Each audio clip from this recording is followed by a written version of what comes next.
Hello everybody and welcome to another Transformers third party review. I'm a little bit late to the party once again, but thankfully Greg over at Primetime Toys hooked me up. I missed the Chinese New Year cutoff. Pretty much everybody for this figure, but thankfully he had some in that was shipped just prior to closure. This is of course X-Transbots Gravestone, their interpretation of MOTORMASTER. Now this figure has split its audiences, basically half of saying yes, finally we get all 5 members, the other half saying where is my trailer, I wanted to make a Menasor. I see why they've done what they've done, keeping costs on shipping etc down. I mean, that is ridiculously small, that's a tiny little box, but at the same time there's those people that would have rather have had a slightly larger box with a trailer and completed their very first Menasor. Personally, I am on the latter train now. I would like the entire set to have been done now, because then I can go out and get the G2 version as well.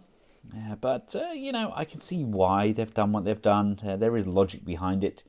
I would just have personally have preferred the kind of trailer section, much like we got with DX9. We do have a bio for Gravestone on the side there. It's actually the second time I filmed all of this. I realised that I still had my camera set up for a time lapse. That was quite annoying. Like other releases in the series, they come packaged in the styrofoam, really nice and compact, and we have MOTORMASTER's sword, face and gun all on the top for easy storage. And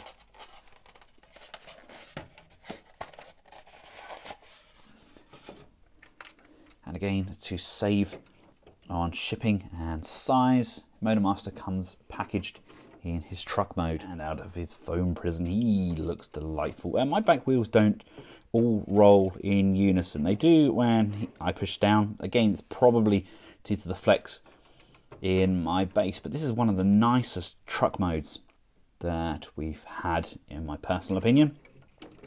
Really solid piece, really does look sensational.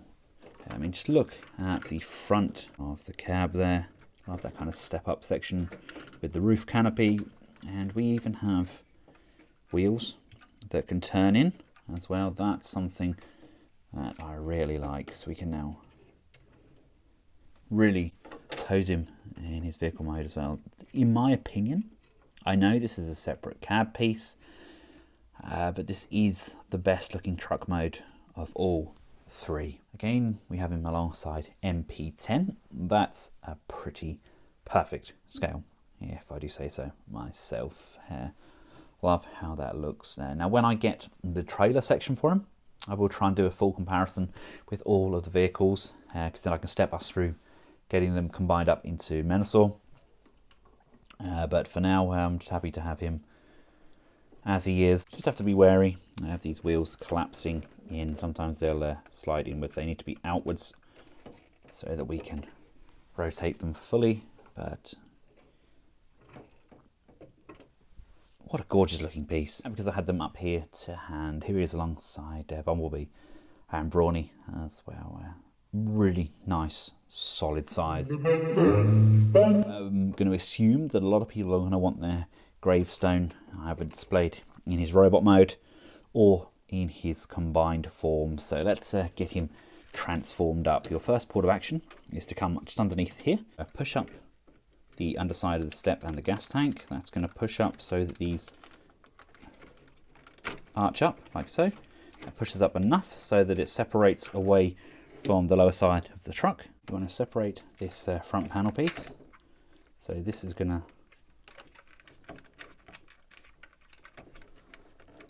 come out,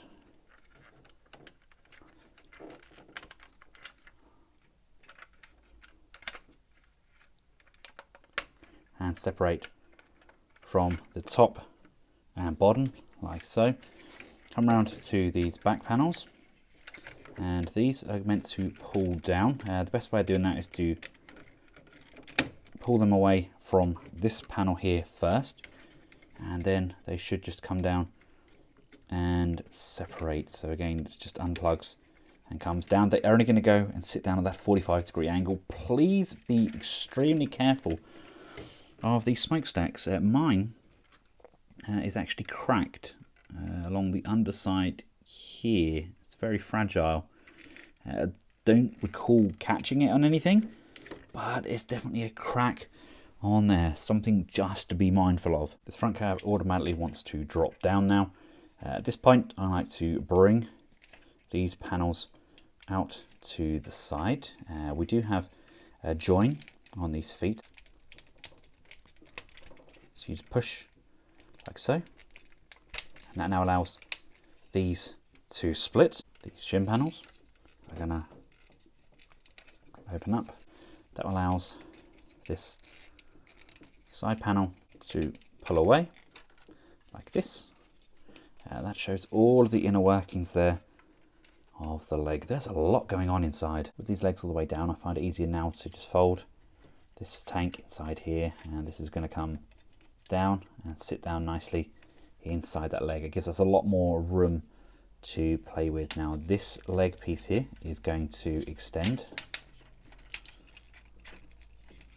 It's going to slide up the leg like so. You want to do the same for this side, so just grab the thigh and move the shin until it locks into position at the top there. The section with this tab on, that's going to come across like so and come down, and then applying pressure to the top of this hinge, that's going to come all the way down, and there is a tab just above the wheel arch, so that tabs into the leg. You want to rotate the leg so that the knees are facing forwards. Come down to the feet. This section here with the wheels on is going to turn inwards. We have these toes here. Now the toes need to come out. There is a little bit of space to push from the underside, although it is very minimal. This is where I bring in MOTORMASTER's sword. There we go. Just bring the toe out. Bring this out. That's going to extend. There's a small tab on the underside there. That's going to push and lock into position. This whole foot section is on a slider.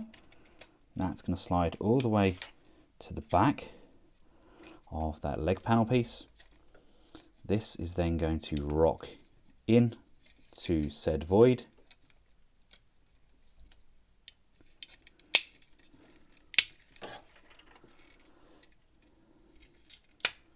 Like so. And with this foot fully extended like this, I've got a tab here. This is going to come over, push, like so. That's going to form the front of the leg, and then we can rotate that around like so. So again with this side, this is going to slide down, this is going to come over,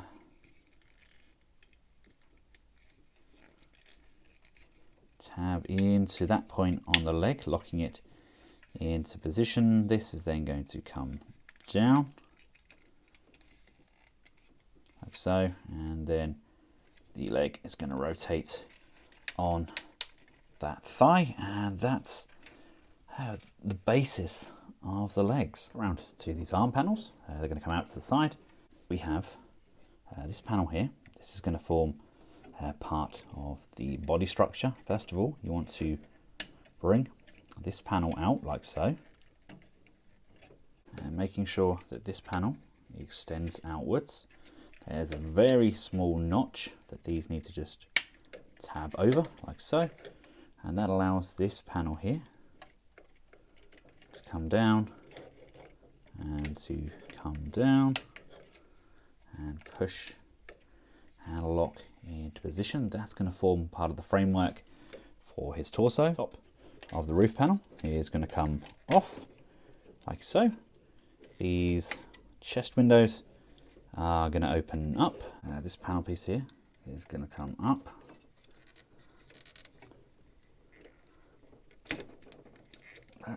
Away from the head. And then these are going to open and come all the way around. Open and come all the way around. That then comes down. Looking at the underside of this torso piece, this panel here is separate. This is going to come down. There's a lot of die cast in here, and that's going to fully extend, and that's going to fully extend as well. He says make sure it goes over the lip like so. That now gives this chest piece room to flip, and MOTORMASTER's head is going to come up. Oh, look at that. That is an outstanding sculpt. The wheels at an angle like so, then they will sit either side of that neck brace. And from here, this is on a double hinge, so you should, he says, be able to collapse that in, and that's going to come all the way in, and this is going to tab in like this. These are going to fold down and down like this. If we look at the back panel piece, there's tabs along here. Those are going to correspond with that roof piece. And when we're sliding this under, just make sure it goes underneath this hinge here. That way it can buckle in and tab in nicely. Then this panel here is going to collapse. The arms are going to untab, and this is going to come down like so. This is going to come out like this. Bring this tab up, bring this piece up like so, bring this hinge up, and bring the hand down, and this is going to lock in on either side of that hand, securing the arm into position. Take a look at MOTORMASTER's shoulders. This panel here is going to fold down like so, which allows it to come away. That folds over. This is going to collapse down into this arm, and we have a panel here. This is going to push inwards, and that's going to come down like so. We can then bring the arm around, and if you see here, there's a hook section, so that's going to hook and push and tab into position like so, and we just pull and extend the arms, bring those round, rotate the fists, and bring the thumbs round as well, and just tidy up these tabs. And there we have him fully transformed up. Not the most complexing of transformations, but at the same time it wasn't super smooth. Personally, I to nitpick, I'm not a huge fan of this section here. It just jets out a little bit at the back there, but at the same time he does look very much like I remember MOTORMASTER. Excellent sculpt. One thing about the X-Transbots toys is the sculpts are always impeccable. The figures always look so close to their G1 counterparts, especially considering what the alt modes look like as well. I think it's always a remarkable achievement. It doesn't feel as solid as some of his competitors. The DX9 one especially is just a joyous lump, but engineering wise and overall aesthetic, this is very close to Fans Toys in my opinion. Build quality, great mix of die cast, great use of paint. He's a good looking figure. Let's see how he compares to the alternatives on the market.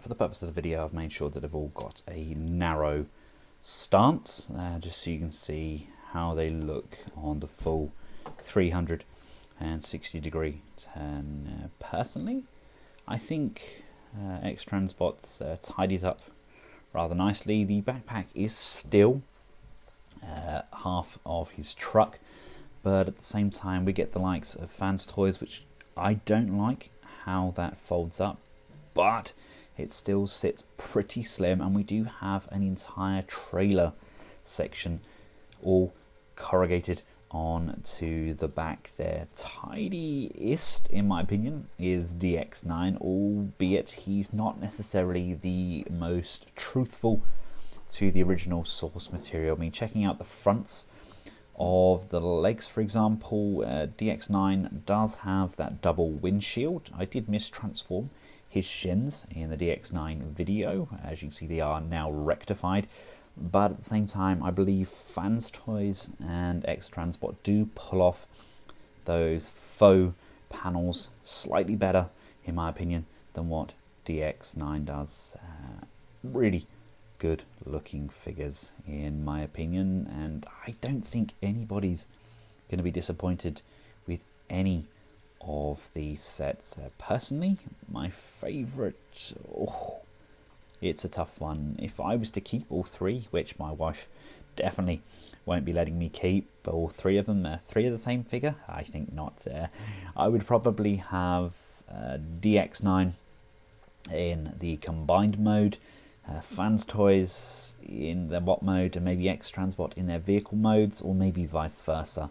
Obviously, I don't want people complaining that I unfairly placed Fans Toys legs so that he was wobbly. He's just got such a wide footprint that he's just too big for my rotation base. That is literally it. Very, very solid figure. Please don't think that he deliberately leans back or anything like that.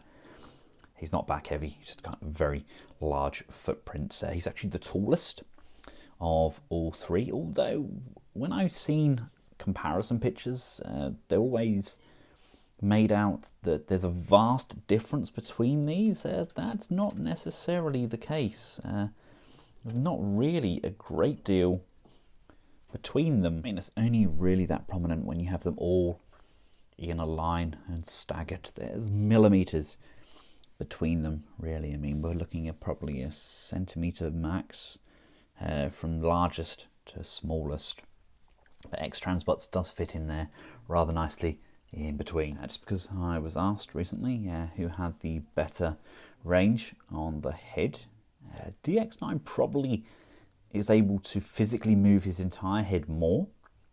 But that being said, X-Trans have opted for a very different approach. They've actually got the whole neck on a ball mounted socket, and then the head actually moves independently, which allows for much more range on the inside there. So we can go up and down without the need to move this neck brace, whereas Fans Toys, the whole section moves with very limited range. You can just about move the head in between there. It just doesn't quite work as well as the X-Transbot version, in my opinion. And of course, DX9 does have a really nice upwards motion, but the whole lump moves. But the downwards motion, DX9 has that hands down, in my opinion. That's as far as X-Trans can look down.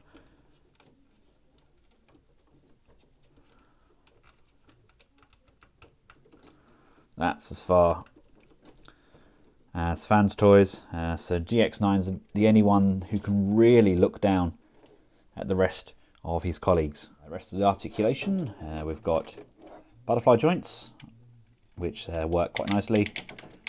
Ratchet joints on here. I have issues with this section here getting caught on this joint. If you bring it in too close, it does catch, but that's a really nice joint. Just need to be mindful. Mine doesn't necessarily keep as tabbed in as I would like.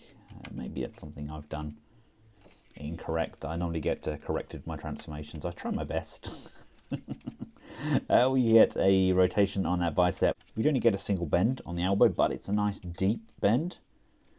We get rotation and fully articulated hands. Hands are sensational on these figures. Leaps and bounds better than what we used to get.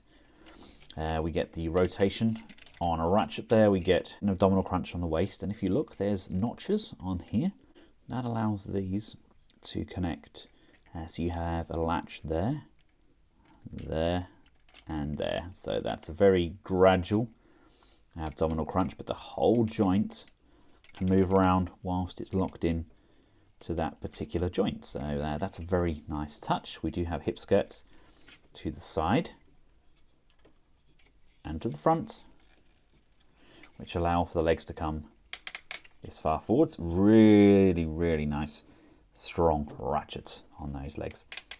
This far backwards, out to the side, really nice high kick there. Upper thigh rotation. Nice bend on the knee, really nice cut there. So that sinks in to that joint really nicely. There is a rotation on the knee as well, and the feet come out enough, allowing for pivot left and right, as well as some forwards and back motion on ratchet. So it's just a matter of making these joints work for yourself, but there's a plenty of range on there. He's a very dynamic figure, especially for his size. And I constantly want to kind of tilt this outer head piece, but obviously it's only that inner head that we can tilt, but just needs to be labelled up with the Decepticon insignia, and then he's good to go. Take a look at his accessories. His gun is nice and clean, just a good solid MOTORMASTER style gun, and we have a large black sword and a very nice solid plastic. We have the Masterpiece style grips, which will just tab in to the inside of the hands, and of course if you like to change out the faceplate, we do have the very angry kind of looking face. Again, these are remarkably well done, incredibly accurate to the source material. And here we have him with the rest of his Stunticon comrades, arguably some of the best sculpted Stunticons on the market. Absolutely adore them. Only thing questionable, it would appear that fans aren't in agreement with the scale. Some prefer them to be kind of closer to the leader class, like Megatron sort of scale. But I think it's each to their own. Personally, I do really like how these look. So torn now.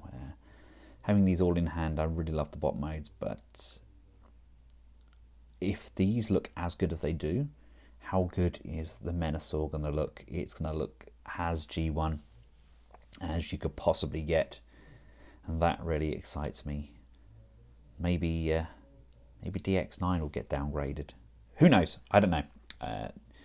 Only time will tell. I won't know for certain until about 2028 when Fans Toys release all of theirs. I jest before we get all the complaints in.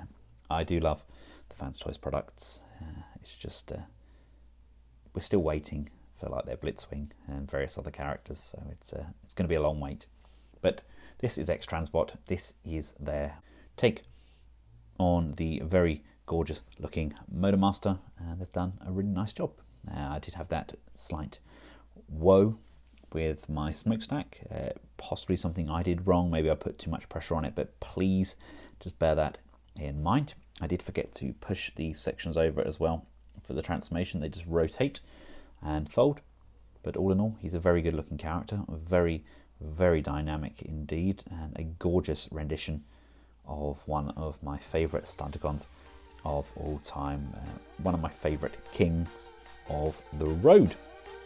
Very much looking forward to getting the rest of the X9 and Fans Toys, and when we do, we will do a big comparison video. But until then, I'll include a playlist up in the top there where you can view all of these characters. Once again, thanks to Greg over at Primetime Toys for the hookup, and until next time, for myself and Gravestone, goodbye.